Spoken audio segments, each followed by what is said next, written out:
Bien, bonjour à toutes et à tous. Un grand merci pour votre présence, donc pour ce traitement, cet atelier, pardon, excusez-moi, ambitieux sur une thématique extrêmement importante dans le domaine de l'e-santé, le traitement des données de santé, avec une législation qui est en mouvement, qui bouge, beaucoup de questions, beaucoup de zones grises. Certains y voient justement des perspectives extrêmement intéressantes, des opportunités, pour d'autres un cauchemar. Et donc l'objectif de cet atelier est de faire un peu un état des lieux sur ce qui nous attend concrètement sur le traitement des données de santé. Donc pour en parler, nous avons donc 3 spécialistes dans le domaine. Nous avons donc Maître Laurent Caron. Donc Maître, vous êtes un avocat spécialisé en droit numérique et en données personnelles. Nous avons donc Adrien Rousseau. Adrien Rousseau, vous êtes ingénieur expert donc auprès de la CNIL, la CNIL, la grande agence chargée de l'informatique et des libertés, et qui viendront donc donner et porter la voix de l'État sur ces questions. Et Monsieur Cha Fianglou, qui nous fait encore le plaisir d'intervenir sur un atelier juridique sur cette université d'été de l'e-santé, et qui justement en fait viendra nous faire un peu un point et un bilan sur la zone Asie, sur le marché asiatique, à savoir quelque part où est-ce qu'on en est, est-ce qu'on se pose également les mêmes questions, et tout simplement est-ce qu'on se pose des questions sur le traitement des données de santé.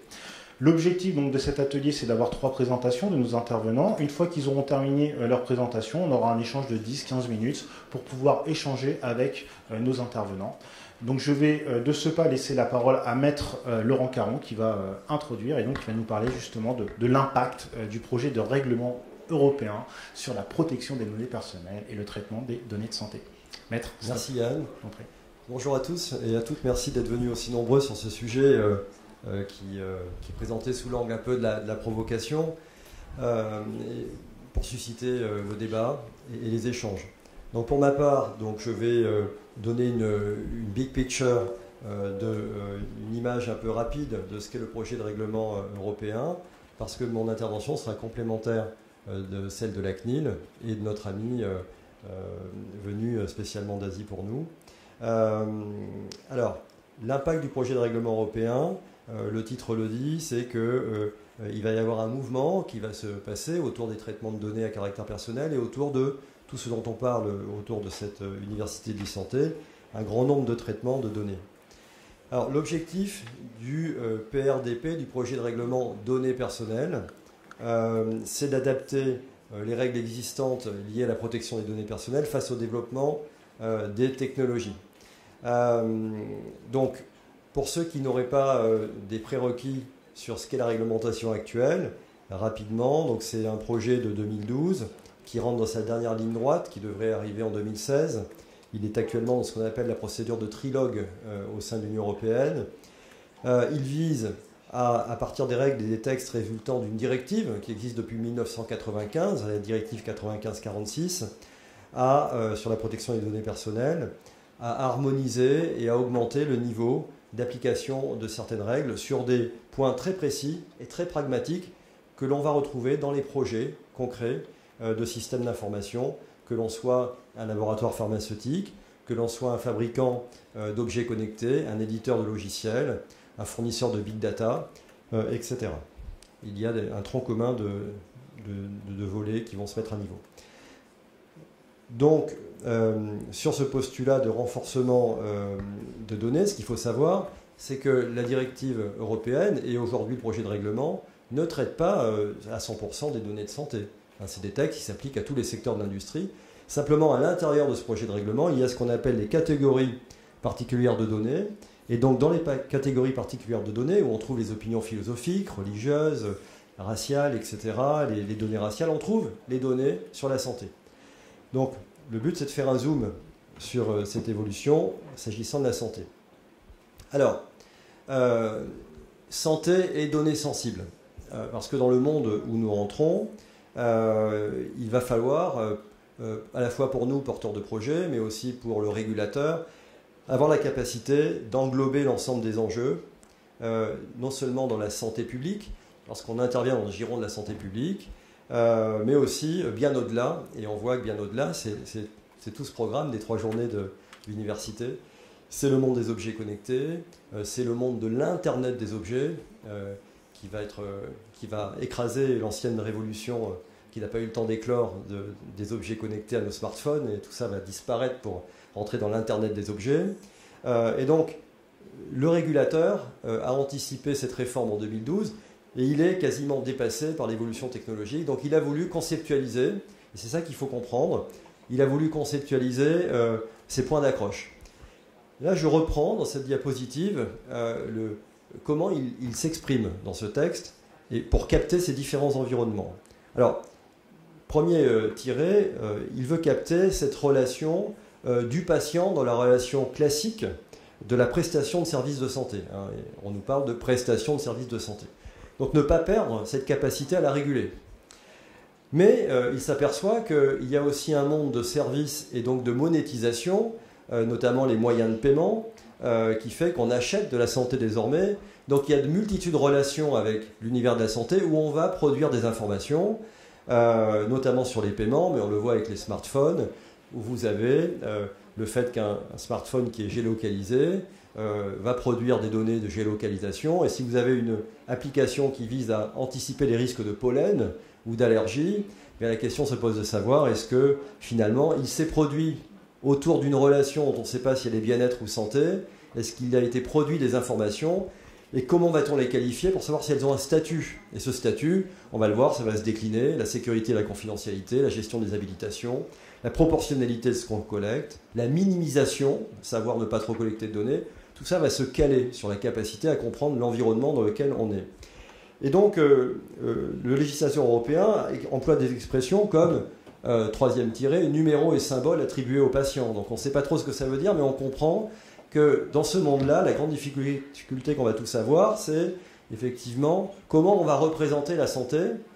Et comme on rentre dans le monde des algorithmes et du big data, vous avez tous entendu parler de Watson, hein, le projet d'IBM, vous avez tous entendu parler des projets génomiques qui arrivent à grande vitesse en Europe.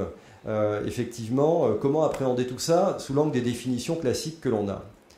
Or, nous, on va devoir le faire pour évacuer cette problématique et que ce ne soit pas un problème, mais plutôt un atout pour se dire les aspects juridiques, on les maîtrise, concentrons-nous sur la valeur et les services.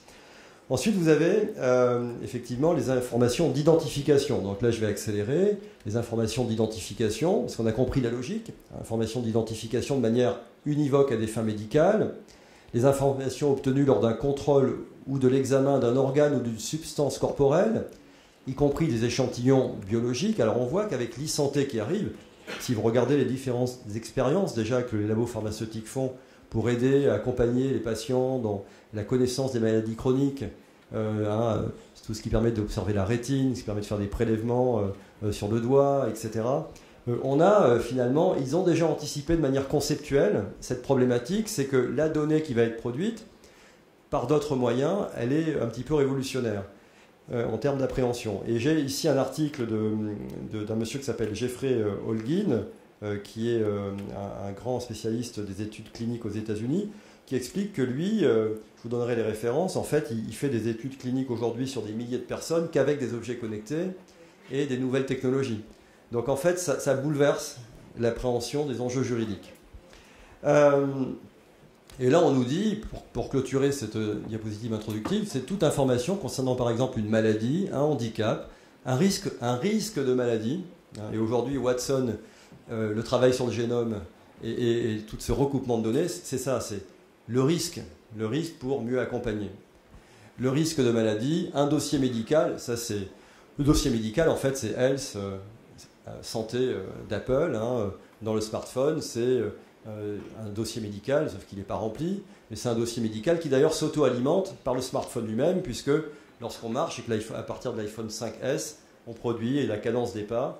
Donc c'est tout ça qui va être complexe à appréhender, mais le message que je vais vous faire passer, c'est que le législateur a compris ce qui est en train de se passer. Donc ça veut dire que lorsqu'on va le rencontrer dans nos projets, lorsque le régulateur va nous parler de façon ici amicale, mais lorsqu'on va le rencontrer, il ne faut pas être naïf, ils ont compris. Et donc ils vont aller droit au but.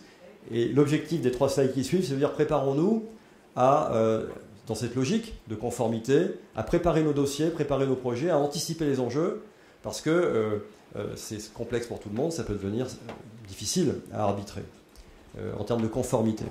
Alors après, voilà, un traitement clinique ou l'état physiologique ou biomédical, indépendamment de sa source. Donc ici, c'est les capteurs, c'est les applicatifs, qu'elles proviennent par exemple d'un médecin ou d'un autre professionnel. Ben voilà, l'univers dans lequel on rentre, c'est beaucoup d'un autre professionnel.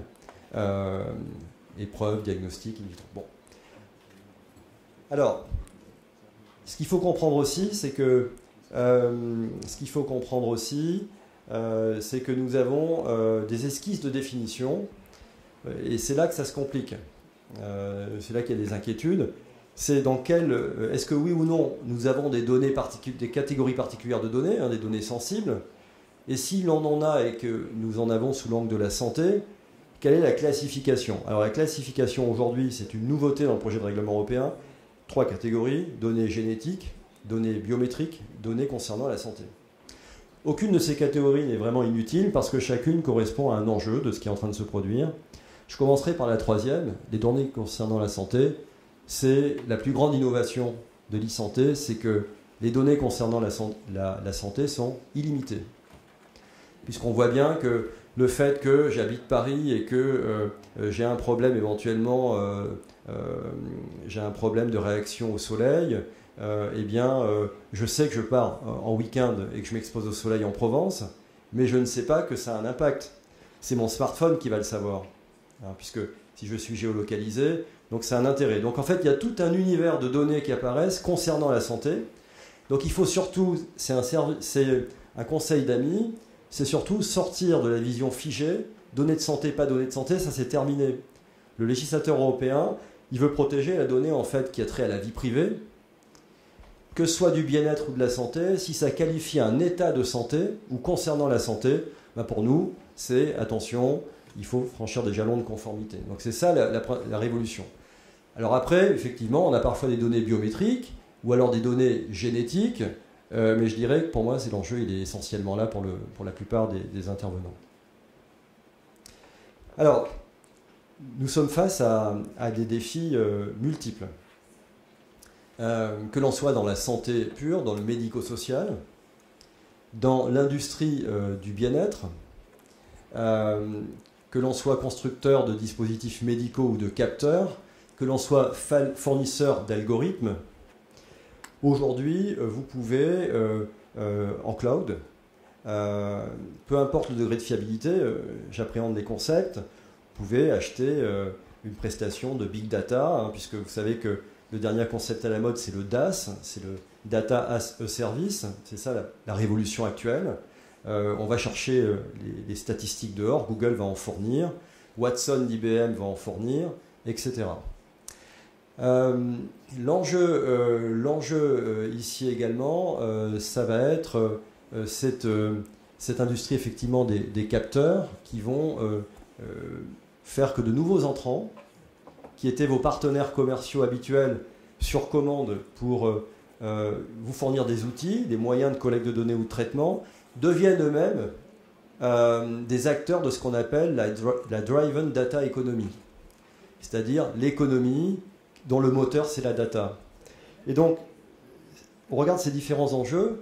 J'ai identifié 4 défis non limitatifs qui seront complétés pour certains d'entre eux par notre ami de la CNIL. Premier défi que l'on va tous rencontrer, c'est la gouvernance. Alors ça paraît, ce mot paraît général, mais en fait il est essentiel. Le projet de règlement européen met le cap sur ce qu'on appelle les codes de bonne conduite. C'est-à-dire que désormais, une entreprise devra avoir une politique de traitement des données personnelles, devra l'écrire, et dans cette politique, elle devra notamment écrire comment elle va informer et dialoguer avec les personnes qui font l'objet d'un traitement. Ça, c'est totalement nouveau. Donc, on rentre dans la gouvernance. Cette gouvernance devra être capable de s'exprimer vis-à-vis de vos partenaires. Donc, les contrats passés avec ces partenaires devront être sécurisés parce que, plus que jamais, vous serez garant de ce qu'ils font avec les données, soit parce qu'ils les stockent, soit parce qu'ils produisent des traitements. Et donc, la grande innovation du projet de règlement européen sur ce point, c'est qu'il est en train de structurer la gouvernance entre les différents partenaires. C'est un enjeu majeur. Deuxième défi, c'est la sécurité des données et des systèmes. Là, pour le coup, c'est quasiment un cauchemar, parce que c'est un cauchemar, toute proportion à garder, mais on rentre dans le monde un peu du cauchemar. Il faut rester serein, garder son sang-froid. Parce que cette multitude d'intervenants qui apportent de grandes opportunités se concentre sur une multitude de secteurs d'activité. Nous ne sommes qu'un interlocuteur et qu'un client, en parallèle du commerce classique, etc. Amazon, Web Services et les autres. Et donc ici, l'enjeu, c'est d'arriver à obtenir, en termes de traçabilité des données, en termes de certitude qu'elles ne seront pas exploitées ultérieurement de manière incompatible, d'obtenir des garanties. Mais c'est aussi des enjeux au niveau de la fiabilité, ça a beaucoup été évoqué, je sais, pendant les conférences, la fiabilité des technologies et des capteurs. Parce qu'on voit effectivement que ces capteurs vont traduire les informations, vont les rapatrier. Or, le projet de règlement européen veut encadrer notamment les profiling. Et on est rapidement dans la notion de profiling, c'est-à-dire utiliser des données pour apprécier une situation, un comportement de santé, un risque. Et donc à partir de là, la sécurité, c'est plus simplement, tel qu'on l'entend, la sécurité, je mets des mots de passe, c'est aussi l'intégrité des données, et c'est qu'elles n'ont pas été mal traduites, mal transformées au passage. Voilà pour la sécurité des données et des systèmes. Et puis, mais ce sera complété par la CNIL, parce que nous sommes coordonnés. Le troisième défi, c'est la conformité des traitements. Alors, la conformité des traitements, c'est à la fois, dans ce troisième défi, tout ce que vous savez d'ores et déjà sur les droits des personnes, hein, dans le cadre habituel de la législation, les obligations du responsable de traitement et des sous-traitants. Ici, il y a un point nouveau, c'est que les sous-traitants, c'est une bonne nouvelle, les sous-traitants dans le monde du cloud, où en fait, c'est eux qui font et nous qui analysons, dans la plupart des cas, les sous-traitants arrivent à un niveau de responsabilité équivalent à celui du responsable de traitement. Auparavant, c'était le responsable de traitement qui était en première ligne. Désormais, quand vous voyez que Watson ou d'autres vont faire les traitements pour vous, et grâce à leurs ingénieurs vont faire évoluer les algorithmes, eh bien en fait, ce qui est rassurant dans le projet, c'est qu'eux, ils vont devoir assumer des responsabilités qu'on ne pourra pas assumer à leur place, parce que c'est eux qui auront le pilotage stratégique des algorithmes. C'est notamment ça. C'est cette nécessité qu'on pourra développer. Je vois que le temps passe, donc j'accélère, j'ai encore 3 minutes. Le quatrième défi, c'est le design des projets. Ça, c'est majeur. Alors, dans la conformité, j'ai oublié quelque chose, c'est ce qu'on appelle le comptability. C'est totalement nouveau. Ça s'applique à tout le monde, mais encore plus à ceux qui détiennent des catégories particulières de données. C'est que désormais, vous allez avoir une logique de commissaire aux comptes internalisée dans l'entreprise, où vous devrez monitorer, suivre vos projets, vos traitements de données, de bout en bout, du design de vos systèmes, du design de vos algorithmes, jusqu'à la suppression des données. Tout ça devrait être documenté en parallèle des codes de conduite que j'évoquais tout à l'heure. Et si ce sera partout en Europe, le but du règlement, c'est pas qu'il n'y ait que les Français qui respectent et que les Irlandais soient plus cool, on va dire.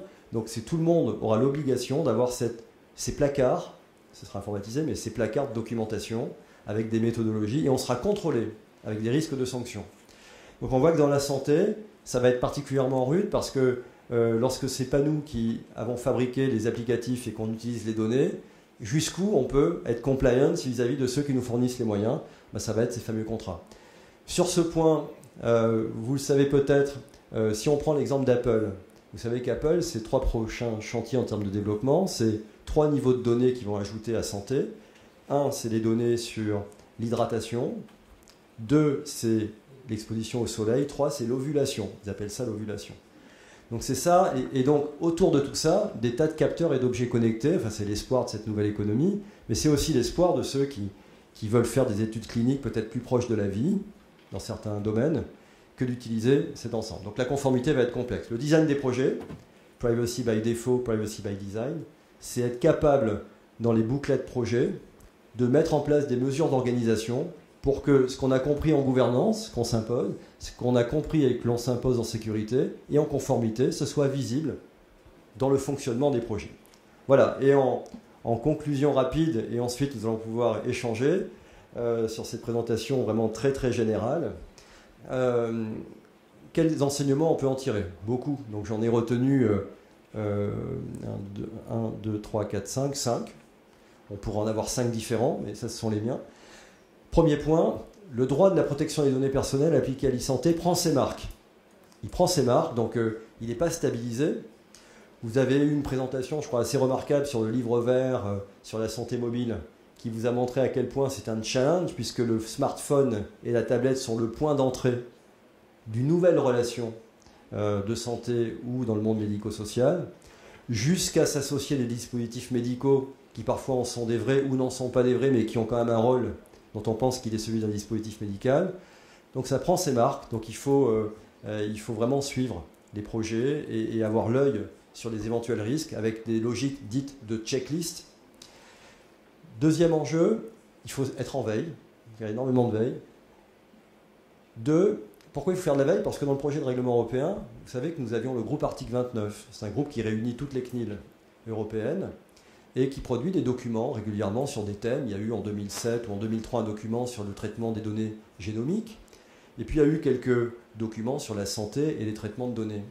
Désormais, il y aura un European Advisory Board, donc un comité européen de protection des données, qui lui aura encore plus de pouvoir, va édicter des normes pour savoir comment va s'appliquer ce projet de règlement européen.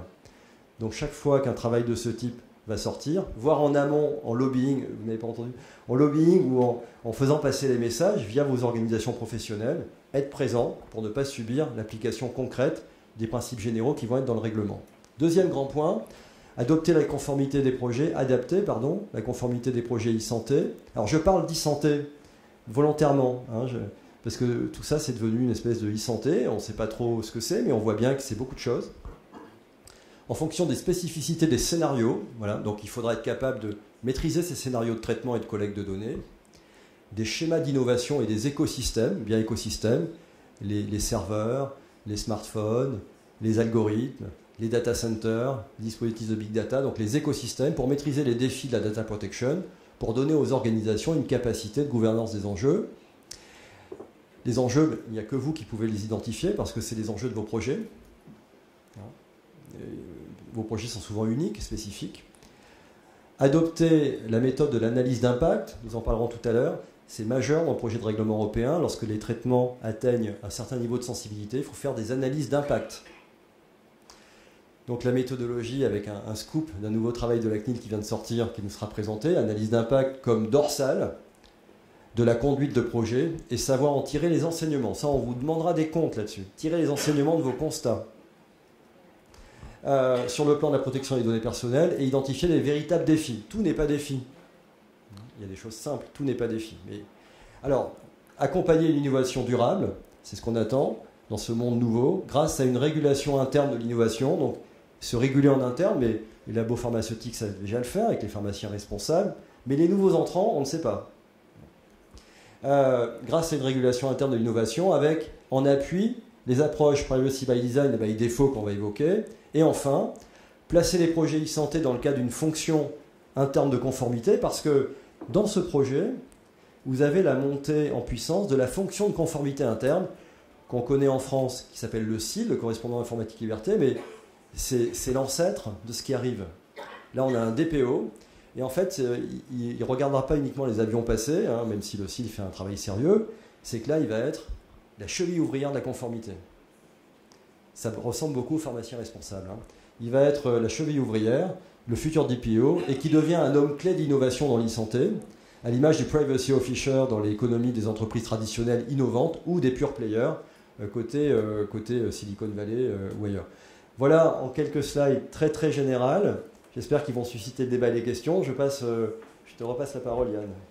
Merci beaucoup, Maître, pour cette présentation généraliste, mais quand même assez pointue et qui, je pense, nous faut prendre conscience des défis, comme vous l'avez dit, et également des enjeux sur ce projet de règlement européen. Donc on va continuer donc avec Adrien Rousseau, donc de la CNIL, Convention nationale informatique et liberté, pour avoir le point de vue de la grande organisation de l'informatique et des libertés.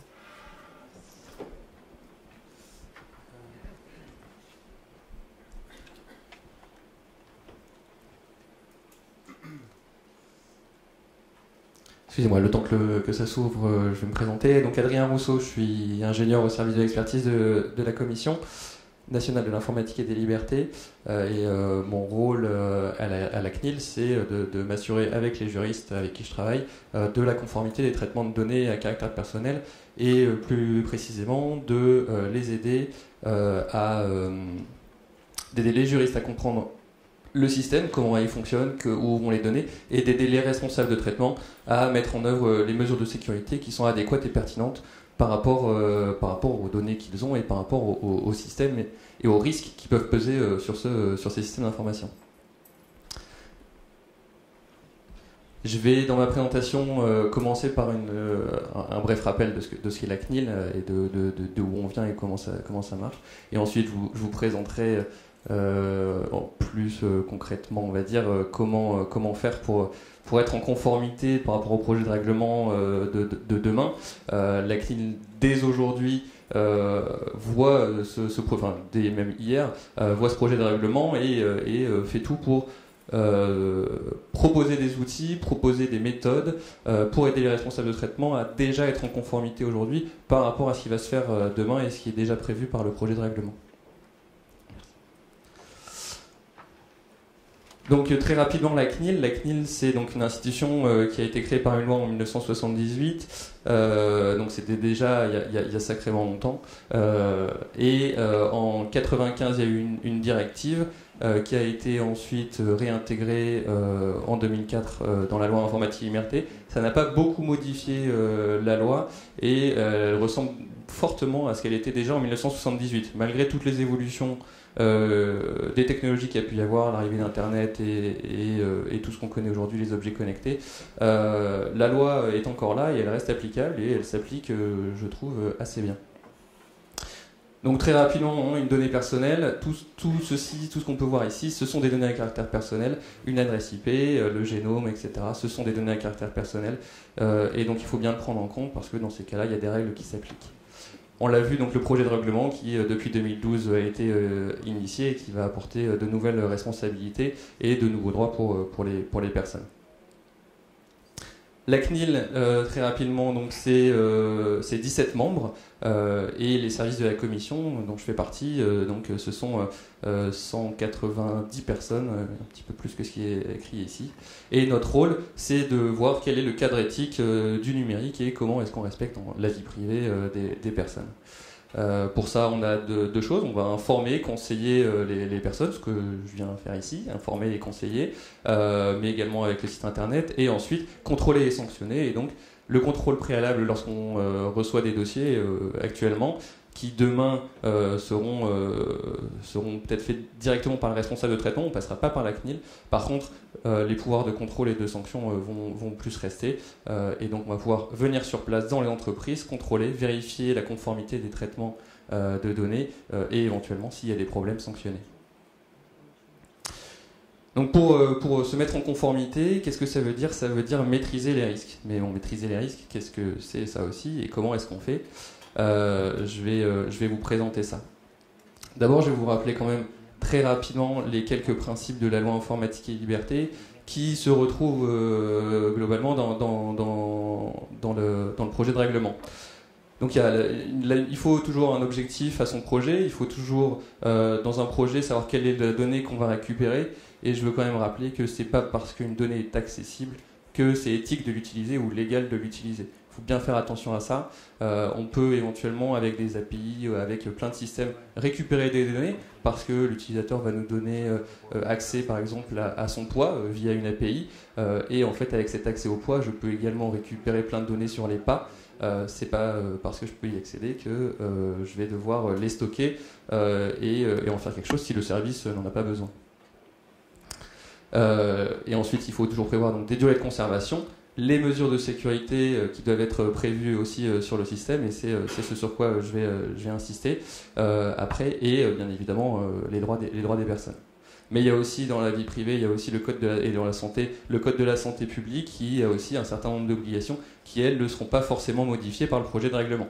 Donc il faut bien le rappeler aussi. Et par exemple, là ici, on parle de l'agrément d'hébergement de données de santé qui est une obligation issue du Code de la santé publique et qui sera encore là demain, même si le projet de loi de santé actuellement en débat va modifier l'agrément vers une certification, mais en tout cas on va toujours avoir ce type d'obligation. Alors donc les impacts du projet de règlement européen, on en a déjà beaucoup parlé. Il va y avoir donc trois éléments importants. Un pour des nouveaux droits, au niveau des personnes concernées par les données. Ensuite pour les responsables de traitement, des nouvelles responsabilités. Et enfin il y a aussi quelques petites choses qui vont changer pour les autorités de protection des données à caractère personnel. Les droits, donc on en a parlé, il va y avoir des nouveaux droits, donc le droit à l'oubli par exemple, également le droit à la portabilité des données. Je vous donnerai des exemples de qu'est-ce que ça veut dire concrètement à la fin de mon intervention. Et donc pour les responsables de traitement, là aussi, là aussi ça va changer beaucoup de choses. On a parlé de l'accountability, on a parlé du privacy by default et du fait de devoir faire des études d'impact sur la vie privée. Alors, pour ça, la CNIL a élaboré donc là, en 2012, donc ça fait déjà 3 ans, 2 guides pour aider les responsables de traitement à bien prendre en compte la vie privée et les libertés des personnes qui sont concernées par les traitements. On en a parlé hier, la CNIL a publié 2 nouveaux guides pour simplifier et ce sont des guides, hein, donc ils sont en évolution perpétuelle. Donc je vais vous présenter ces nouveaux guides plutôt que vous présenter les anciens guides, même s'ils sont encore utiles, je le verrai dans la partie 3 sur l'analyse des risques, qui pèsent sur les traitements. Donc une étude d'impact sur la vie privée, qu'est-ce que c'est ? C'est donc un ensemble de règles à respecter et un ensemble de choses à faire. Et à chaque fois, il faut toujours en fait le refaire. C'est un cycle permanent où on va étudier notre système et le réétudier à chaque fois régulièrement parce que les risques qui vont peser sur notre système, ils peuvent évoluer et changer. Donc comment ça marche ? On va déjà, pour évaluer un système, il faut déjà savoir de quoi on parle. Donc le contexte. Là ici, donc on va avoir des traitements de données à caractère personnel qui vont avoir une finalité, un objectif. Ça va être un service, ça va être quelque chose qui va apporter des bénéfices pour des patients, des personnes de manière générale, ou pour l'organisme ou la société, ou pour des professionnels de santé. On va pouvoir mieux soigner les patients, on va pouvoir créer des nouveaux projets, etc., etc. Il faut que le traitement de données à caractère personnel prenne ça en compte. Et ensuite, c'est un cycle de vie de la donnée, et donc comment la donnée va transiter, quel est le type de données dont on parle, et quel est le format de ma donnée, etc., etc. D'où viennent mes données, à qui elles sont transmises, quels sont les destinataires, qui pourra y accéder. Donc ça, c'est tout le contexte qu'il est important d'avoir dès le départ en fait, c'est ce que je vous écris là ici, c'est au final votre cahier des charges. Dans votre cahier des charges, vous faites ça, vous décrivez en premier introduction qu'est-ce que mon projet, et ensuite comment ça marche, quelles sont les fonctionnalités que je propose aux utilisateurs, à mes équipes en interne, etc. C'est tout ce qu'il faut décrire dans le contexte. Ensuite, on va vérifier quelles sont les mesures. Les mesures qu'on a quand on fait la première boucle de cette étude, on va déjà avoir prévu peut-être quelques mesures sur le système, et donc il y a des mesures juridiques qui sont obligatoires, donc respecter les droits des personnes, effectuer éventuellement des formalités, avoir un principe de finalité, on en a déjà beaucoup parlé, et également il y a peut-être déjà d'autres mesures qui ont été prévues, des mesures organisationnelles, les contrats, etc., mais aussi des politiques internes de gestion des données qui peuvent déjà exister, et également donc, des mesures logiques ou physiques pour protéger les données. Donc on va faire des sauvegardes, on va mettre en place des mesures d'authentification, peut-être de traçabilité, et pour les mesures physiques, un contrôle d'accès physique. N'importe qui ne va peut-être pas pouvoir rentrer dans le bâtiment, on va peut-être pas mettre une bannette avec les dossiers ou avec les tablettes en accès libre dans l'entrée d'un établissement ou d'un cabinet médical. Donc on met des mesures physiques pour l'accès au dossier patient, etc., etc. Et également, il faut bien penser au papier. Une fois qu'on a identifié les mesures qui sont déjà mises en place sur notre système, on va pouvoir étudier les risques. Donc là, c'est le guide qui a été publié en 2012 va être très utile pour étudier ces risques. Alors qu'est-ce que ça veut dire? Qu'est-ce qu'un risque? Alors c'est un petit peu petit, je vais vous l'expliquer. Un risque sur la vie privée, c'est un scénario qui va ou un événement qui pourrait se passer sur mon système, sur mes données, il y a des menaces qui vont pouvoir utiliser mon système pour effectuer une action. Ça, c'est un risque. Et donc, on voit, il y a des menaces qu'il va falloir identifier, évaluer, et ensuite des événements redoutés que ces menaces, ces attaquants, vont pouvoir effectuer sur mes données. Et donc c'est ça, étudier un risque. Donc, on commence par d'abord étudier qu'est-ce qu'on craint qui va arriver, qu'est-ce qui pourrait arriver. Et donc, quelles vont être les conséquences pour les personnes concernées, on parle bien d'une étude sur la vie privée, lorsqu'il y a un accès illégitime aux données. Donc s'il y a quelqu'un qui accède aux données à caractère personnel de manière illégitime, quel va être l'impact pour la personne? Elle va se sentir déjà peut-être un petit peu frustrée, puisque quelqu'un a accédé à ces données alors qu'il n'y avait pas le droit.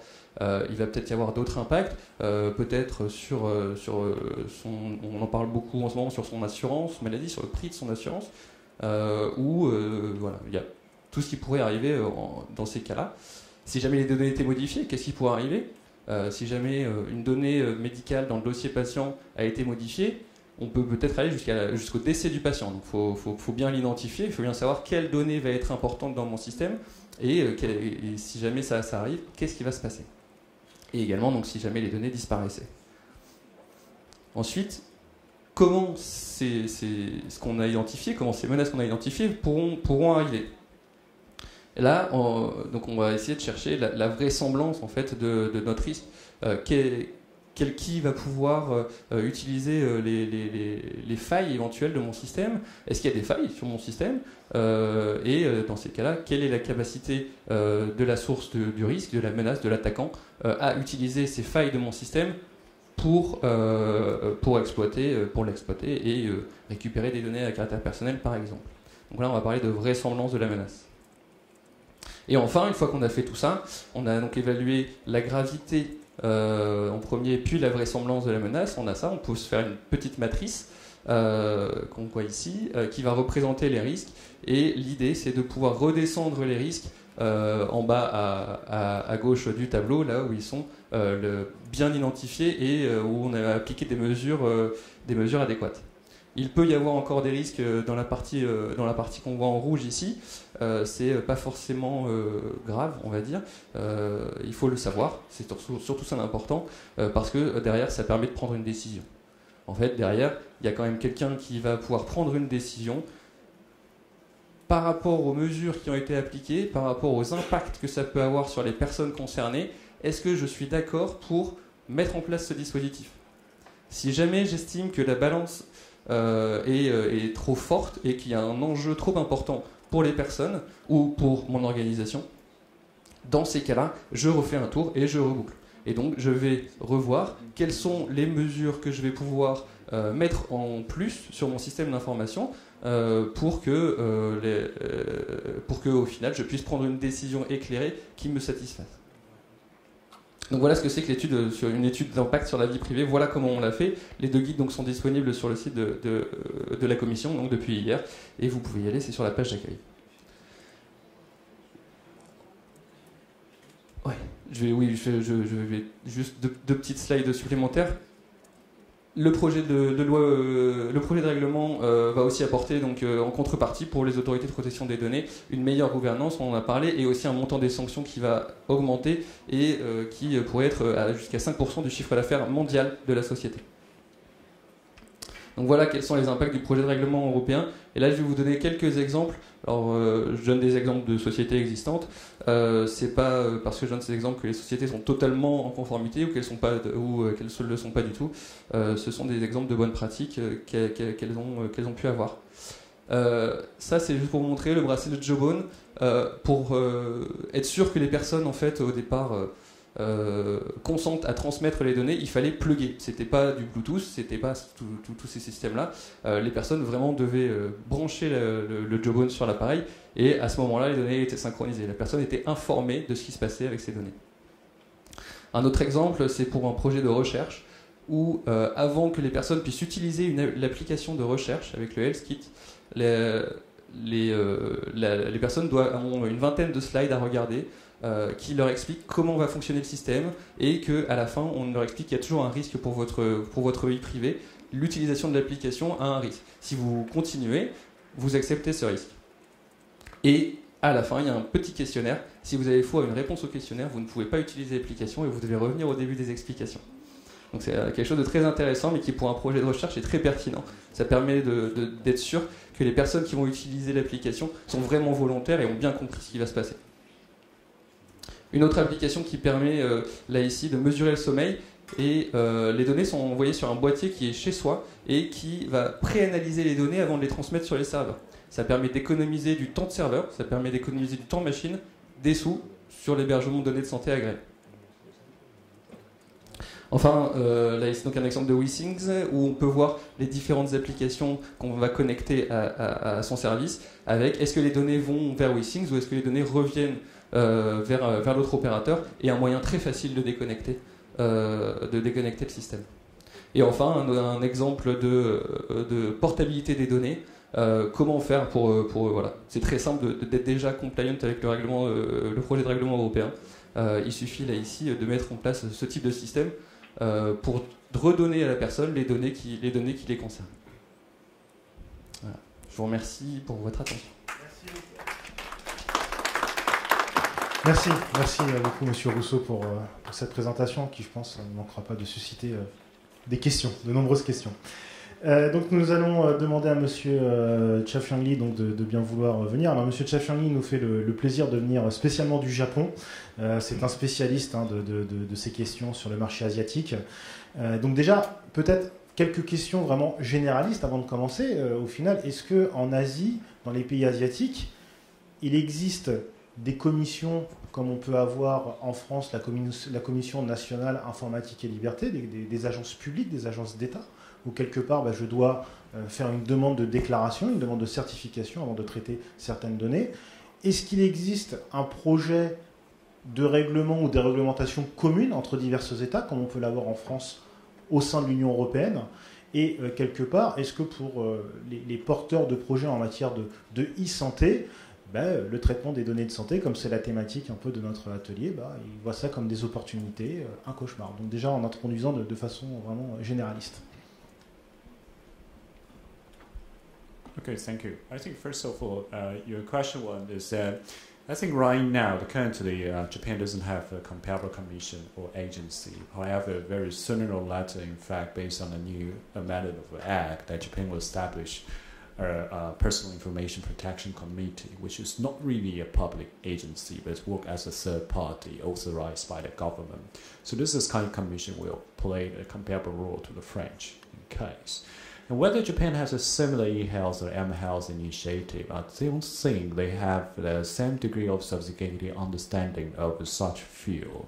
So right now, I think the government's policy and the following guidelines still in a very preliminary stage. So I would not say they do have some ambition to develop mobile health and digital health, but the world countries' infrastructure, in fact, are not ready to afford this opportunity. But if you would like me to make a prediction, I believe probably in the next 3 years, you will see the very clear blueprint in this aspect.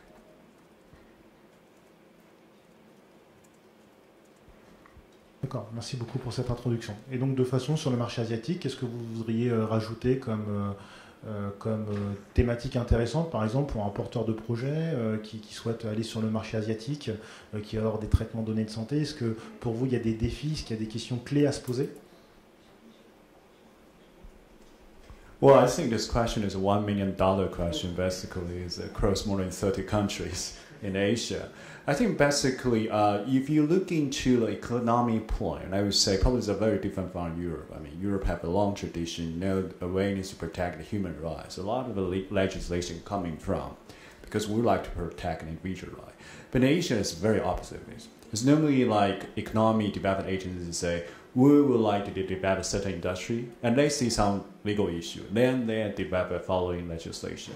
So we do see that, for example, in China in 2010, in their 10-year economic development framework, they do highlight mobile health and digital health. On the other hand, Japan do have this interest because Japan have a strong ICT industry, but the synergy between the healthcare and IT industries doesn't go very well in Japan. I would not say that it's hopeless, but I would say that it's still a far long way to go.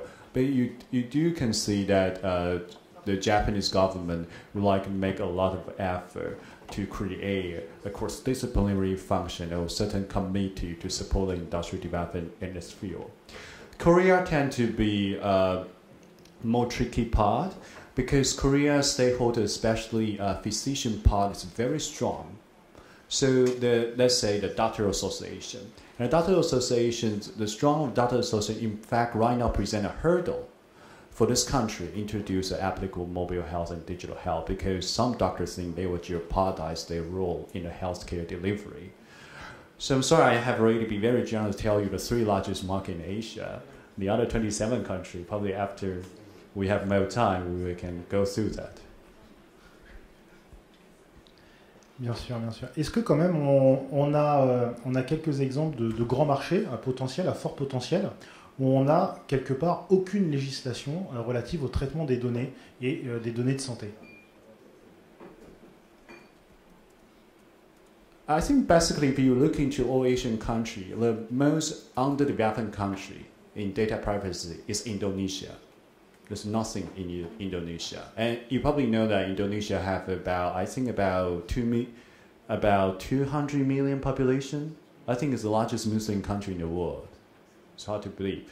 But normally for the big market, I would say Japan and China, they do have the very proactively develop applicable regulatory framework in this field. So as I have already pointed out probably 2 days ago, some of you joined my session also, I mean, the size of the market cannot be correspond to the maturity of the regulatory framework in each country.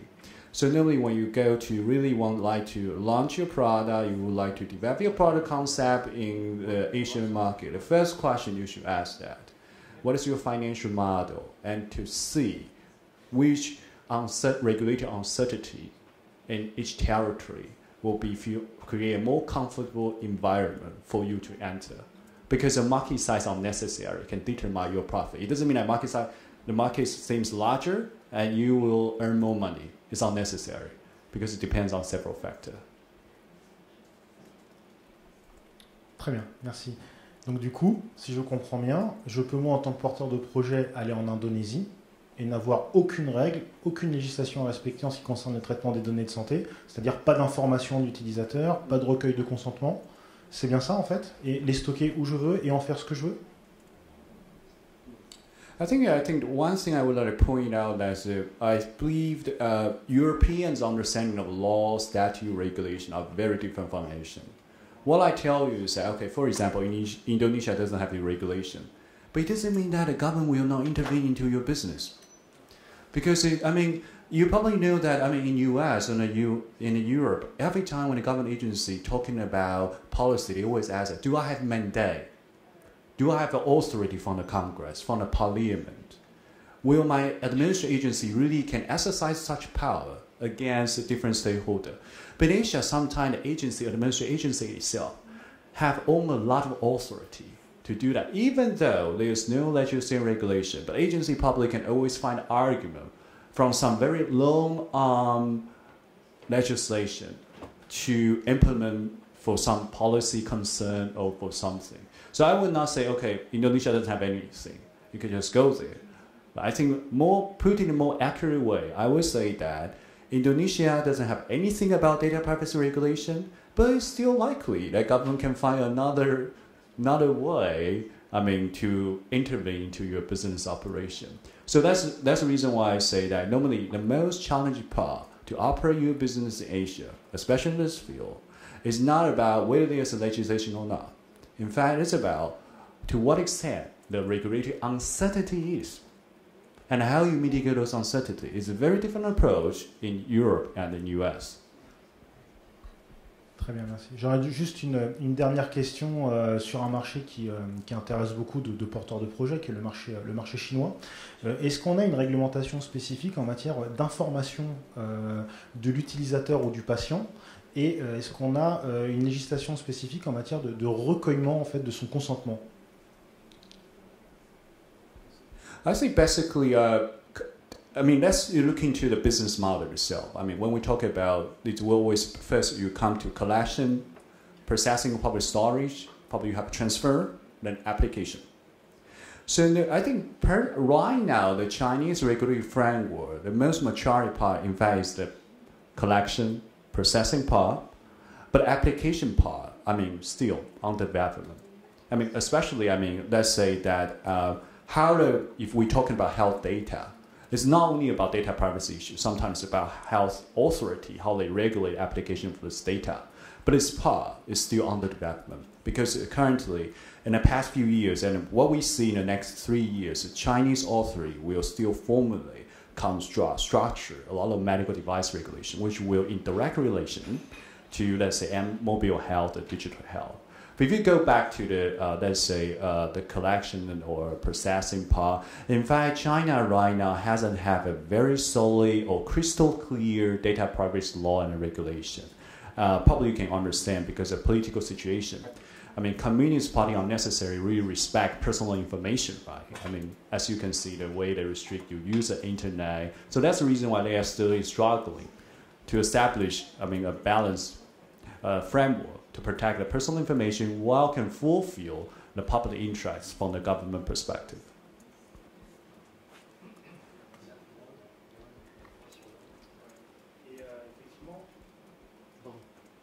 Ça marche, oui. Effectivement, dernier marché aussi à fort potentiel, et ça sera donc ma dernière question, sur le marché indien.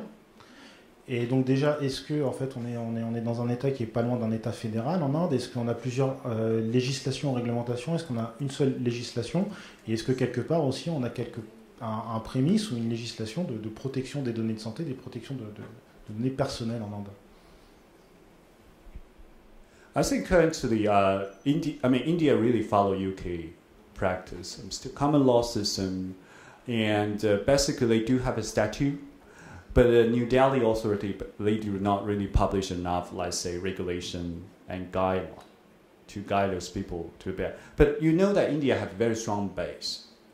Especially in software, ICT industry is part.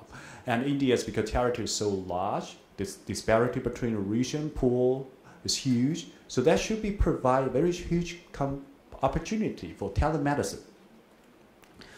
But the problem or the hurdle how to introduce or launch those things in India is about more affordability. When we talk about digital health, mobile health, if you would like really apply a data privacy concept, there's always like accessibility, affordability, adaptability, and your capacity. So I think India's challenge is that, okay, they do have a statute, and the core, which is follow the common law principle, is always interpret the statute by themselves. And we do see the interpretation is not consistent, which is kind of become a headache time for the manufacturer. Especially you would like to know what is the most proper way to practice your business in India. Très bien, merci. Bon, je pense qu'on peut vraiment applaudir nos trois intervenants pour ce côté législation française et européenne et quelque part ce tour d'horizon qu'on peut avoir sur des marchés qu'on connaît peu ou qu'on connaît mal en France et qui sont des marchés qui intéressent beaucoup de porteurs de projets. On a encore quelques minutes pour des questions. Est-ce qu'il y a des gens qui ont des questions à poser? Oui. Merci. Bonjour, Romain Defoy-Dubré, des laboratoires Pierre Fabre. J'ai une question peut-être plus à votre attention, maître et monsieur Rousseau de la CNIL. Pour rebondir sur la dernière slide que vous nous avez partagée, vous évoquiez l'importance d'intégrer ces réflexions dans une démarche d'innovation. Est-ce que vous pourriez revenir sur ce point et le détailler un petit peu pour comprendre une entreprise qui souhaite effectivement s'inscrire dans une démarche d'innovation, voire d'open innovation? Qu'est-ce que cela implique? Alors, en fait, on est très proche de la logique, ce que cela implique, très proche de la logique de l'étude d'impact, c'est d'être capable rapidement d'identifier le risque qui peut exister au regard des acteurs qui sont intégrés dans le projet, mais également au regard des technologies qui sont intégrées dans le projet, à la fois les technologies en termes de captation des données, mais également en termes de stockage et en termes de production de résultats. Et dans le monde, effectivement, où nous entrons, où les gens de la Silicon Valley disent si aujourd'hui vous créez une entreprise, ne recréez pas les technologies qui existent. C'est un débat que nous avions hier soir au dîner. Un intervenant disait mais je ne vais pas me mettre à fabriquer des capteurs, puisque ces capteurs sont déjà fabriqués par des industriels qui savent les faire. Donc c'est d'avoir un degré de maturité suffisant pour faire une logique de rating et de dire si j'intègre ce capteur et que l'objectif c'est de produire une information que je vais utiliser dans un diagnostic ou un suivi de maladie chronique, est-ce que ce capteur et son écosystème est suffisamment de confiance en termes d'intégrité de l'information, de fiabilité? En fait, c'est assez basique comme réflexion, mais ça devient complexe dans le projet, ce qui nécessite de l'intégrer très en amont. Comme l'a dit notre intervenant de la CNIL dans un cahier des charges, faut-il encore avoir la maturité de pouvoir rédiger ce type de cahier des charges? En fait, c'est un travail en équipe. Mais si dans l'équipe, on ne met pas une personne capable de nous poser les fondamentaux de ce qu'il faut baliser, en fait, on peut passer à côté. Donc c'est une étude d'impact, mais plus intellectuelle dans un premier temps que sécurité, pour identifier tous les jalons. Exactement, et sur l'étude d'impact, je disais, c'est plusieurs boucles à faire. Et donc la première boucle va peut-être être très rapide, pour juste identifier qu'est-ce qu'on a fait, notre premier jet de cahier des charges pour éventuellement aller voir des investisseurs, aller voir notre hiérarchie pour savoir si le projet les intéresse. Et si jamais ça intéresse des gens, dans ce cas-là, on refait une deuxième boucle et là, on va réappliquer ce que je disais, des nouvelles mesures c'est vraiment un outil d'aide à la décision et de prise de maturité sur ce qu'on est en train de faire et sur les fonctionnalités en fait de notre système, parce que cette méthode permet de connaître les données qu'on a et de voir le potentiel des données qu'on a également, qu'on n'avait pas forcément identifié au départ. Et donc d'amener de l'innovation dans l'innovation en fait, en quelque sorte, et ça permet en fait de faire ce genre de choses. La difficulté que pose le projet de règlement européen, notamment ces notions de portabilité, je remercie mon voisin de l'avoir rendu volontairement simple tout à l'heure, mais en réalité c'est extrêmement complexe parce que on voit pour tout ce qui est principe de précaution, tout ce qui est nos assureurs, qu'est-ce qu'on va porter vers la personne, donc quel choix, et ce choix-là il peut se faire très en amont également parce que les données qui ne seront pas forcément portables ou celles dont on ne veut pas qu'elles soient portables, lesquelles doivent être portables, puisque là ça a été bien dit par notre interlocuteur de la CNIL, c'est que le droit de la santé ne va pas disparaître, mais qui tranche cette question de la donnée qui va pouvoir être portable ou pas être portable? Donc il y a un débat qui est très simple sous l'angle des données personnelles, c'est qu'une donnée dont on ne veut pas qu'elle circule ou qu'elle soit portable, on va éventuellement la supprimer si on pense qu'on peut la supprimer. Donc c'est tout ça qu'il va falloir absolument voir. Et dernier point, typiquement les algorithmes. C'est-à-dire que Watson, qui est vraiment d'IBM l'exemple à la fois en termes marketing et en termes conceptuels et en termes de réalité de ce qu'on peut faire en lutte contre le cancer ou sur d'autres sujets, jusqu'où le projet de règlement européen nous remet une pression sur la conformité de l'aide à la décision. Donc là, si on n'a pas cette méthodologie en amont de qualifier, alors pour ceux qui ont travaillé dans le domaine de la banque, du crédit à la consommation, le monde du scoring, on connaît d'un point de vue conceptuel, mais dans la vraie vie, la pondération. Et donc là, on va devoir documenter cet aspect-là comme jamais on avait dû le documenter. Merci. Est-ce qu'il y a d'autres questions? Pas de... Monsieur?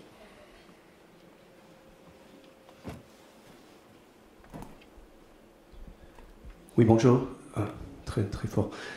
Sven Arvej, Pharma Strategic. C'est encore une continuation de la même question. La question, c'est plus vers les autorités et le contrôle et les audits, parce que je vois les grandes entreprises comme les labos pharmaceutiques, etc., vont être très scrutées. Par contre, tous les startups, et il y a les centaines de milliers qui sortent avec leurs projets, est-ce que les autorités ont aussi une méthodologie pour contrôler ça, parce que toutes les informations santé peuvent partir de ces petits startups? Alors la méthodologie là ici que j'ai présentée, elle s'applique à tout le monde, que ce soit une start-up ou que ce soit une grande entreprise, la méthodologie est la même. Et je dirais ça s'applique d'autant plus aux start-up Parce que justement, c'est un processus itératif, c'est ce que font les startups. J'ai une idée, je vais commencer ce que je disais, à l'écrire, à essayer de faire quelque chose avec cette idée, aller voir des gens, aller voir des investisseurs, aller voir des potentiels clients, leur demander si le projet les intéresse. Et les investisseurs, il leur faut quelque chose de concret, un document qu'ils puissent regarder, qu'ils puissent lire pour leur permettre de prendre une décision. Donc il y a ça, et en plus, de plus en plus, les investisseurs ont cet aspect privacy dans leur investissement. Et donc ça commence à vraiment se soulever. Et donc cet outil est même, je dirais, vraiment fait pour ceux-là qui n'ont pas les compétences juridiques, techniques et autres pour vraiment le faire. Et ça vient vraiment les aider. Et de toute façon, la CNIL est toujours là pour aider et conseiller aussi les entreprises, les startups qui sont en train de se monter. Très bien, merci. Donc s'il y a d'autres questions, n'hésitez pas. Après, les intervenants seront disponibles pour échanger avec vous. Donc encore une fois, un grand merci à nos trois intervenants. Je pense qu'on peut vraiment les applaudir une dernière fois. Merci beaucoup.